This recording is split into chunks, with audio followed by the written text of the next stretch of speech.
What's up, everyone? Welcome to the video.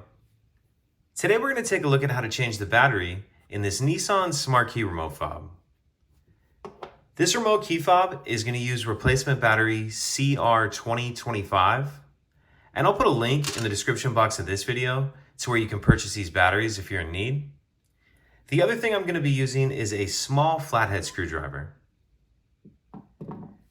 So if we grab our fob, the first thing we want to do is remove the emergency key that's in the bottom of it. That's done by pressing this release on the back, and then the emergency key will slide out like that. And we can just set that to the side. Now if we grab our screwdriver and we take a look at the bottom of the fob, we see there's this little notch right here. What I'm going to do is put my screwdriver in that notch, and then I'm going to just twist it like I'm opening a lock with a key. Twist, and as I do that, it's going to start cracking the shell apart right here, or opening the shell right here, I should say. Now what I'm going to do in this little opening is put the screwdriver in there, and then I'm just going to carefully and slowly work my way around. And as I do that, it's just going to continue to pop the shell apart. And once you have it popped far enough apart, you can go ahead and pull it apart like that.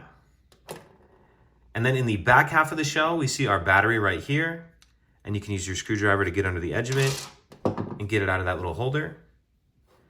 Now we'll grab our new battery, and we want to make sure that we're installing that with the plus side down on the shell.